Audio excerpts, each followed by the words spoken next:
a place that has created legendary anime for over 50 years, a home to some of anime's most famous creators, Madhouse. What makes this place and the people who have been there so special?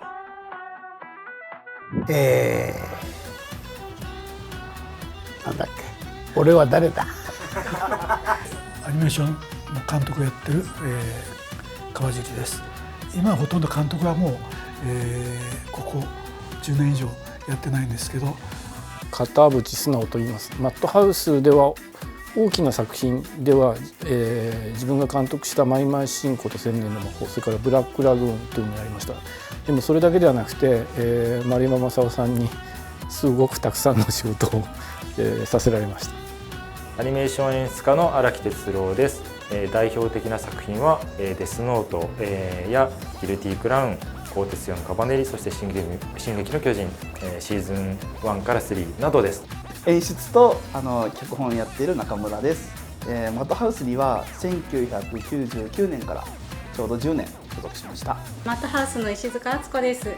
ヨーロッパの方とかですと、例えばノーゲームノーライフとか、あと空よりも遠い場所、最近ですとグッバイドングリーズというオリジナルの映画を作らせていただきました。昔マッドハウスのをやってた丸山です。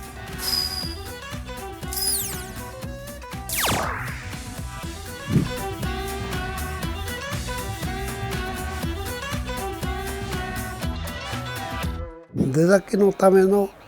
出先が映画を作る、フィルムを作るための会社が必要であると、また虫歯がなくなったと。でマッドハウスを作って、なおかつマッドハウスがところがその出先がいなくなってアンナップルになっちゃって、それでも僕はマッドハウスをやっていかなくちゃなくなって、川地君なんか頑張ってくれてマッドハウスがなんとかやっていけて。監督がというよりは、当時の社長の丸山正夫さんが強くて、で丸山正夫さんが選んだ監督は、なんていうの、丸山さんの次に決定権が強い。全然それが悪い点じゃなくて、それが面白い会社でした。自分と何か話してた時のことよりも、なんかそんな丸山さんが今日も脚本読んでるな、今日も絵コンテ読んでるなっていう風景がもうすごく印象に残っていますね。ここちょっとこうした方がいいかもなとかっていう客観的な意見を勝手に言ってくれる立場っていうか、で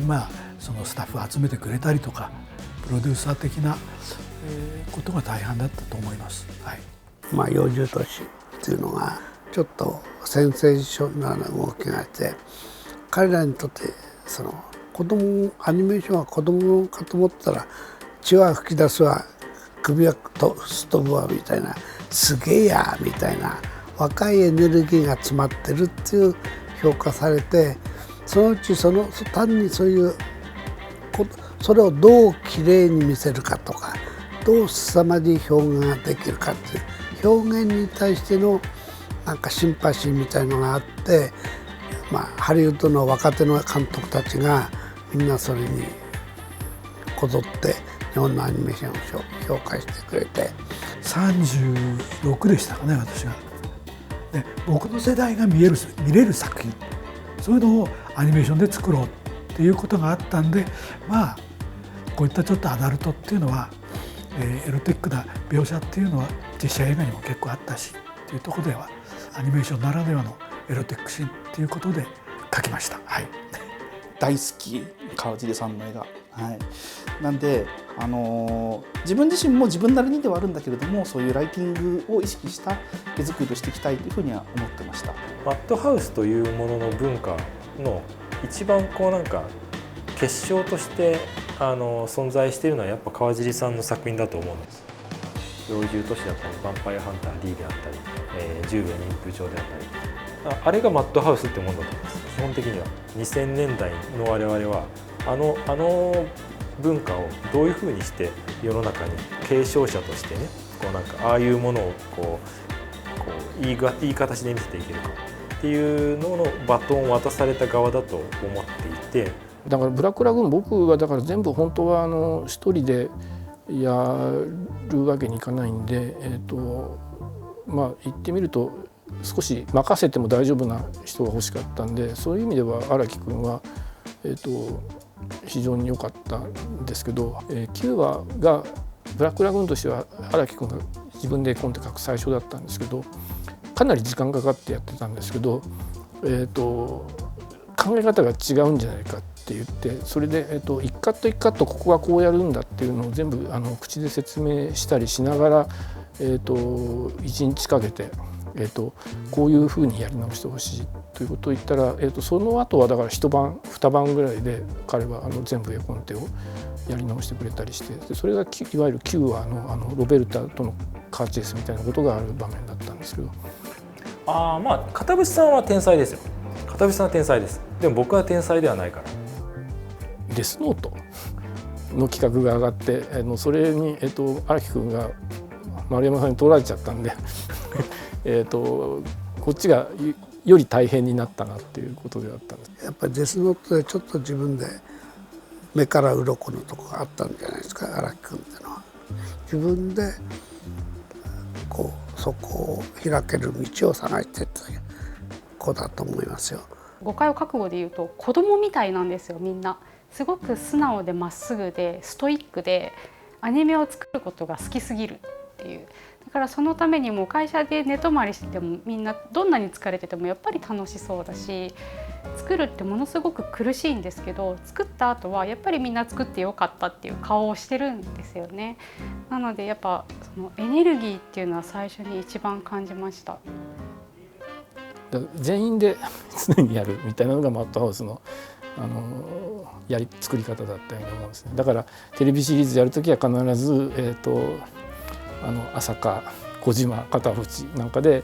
123はやるみたいなのとか、大体そんな風になってたのも同じですね。もうずっと思ってるのはやっぱり浅香君のオリジナルな原作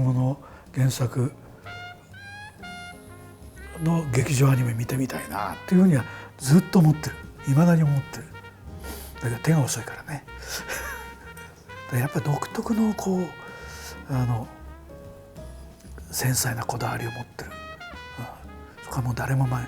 似できない感覚があるね。そう、マッドハウスのだからハードなところ、しっかりクオリティ高く作るハードな部分は受け継いでいるんだけど、キャッチーさが乗ってるんですよね、やっぱね、浅香さんの演出には。可愛かったり楽しかったりっていうエンタメとして消化するというんですかね、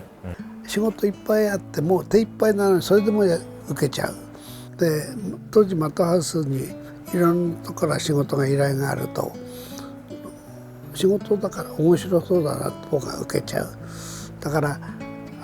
いろんなタイプのものをやってるんで、少女ものだけをやったわけじゃないし、バイオレンスだけをやったわけじゃないし、全部混ぜこぜにしてやって、その中である時期このもの、その少女ものがより強く見える時と、川地君がものを作ったりするとそこがバイオレンスのところがすごく強く見えるものと、そういう時期がいくつかあると思うんですけども、一言に言ったらもうアニメ作品をいっぱい作ってきた会社これが一番マッドハウスのすごいとこかな。自分が、アニメーションの業界に入って最初に入った会社で、それから10年間過ごしましたから、アニメというものを自分に教えてくれた会社ですし、すごいエネルギッシュな、場所だったんで、本当にこう大好きな場所だった。僕が知ってるマッドハウスっていうのはね、まずね、悪い意味で言うとカオスなんだけど、でもね、逆に言うとね、どんなこともね受け止めてくれる、そういう懐の広さがあったなって思います。自分の居場所を作ってくれる場所なので、マッドハウスはマイハウスってとこですかね本当に居心地がいいですよ。僕が手塚治虫を反面教師にしたように、全員が多分僕のことを反面教師にして独自のやり方をやってくれると嬉しいなと思います。必ずしも経営がうまくいかないとこあったと思うんですけども、ものを作るってことを中心に考えた、そのことはいまだに僕らが脈々とつないでいる部分だと思います。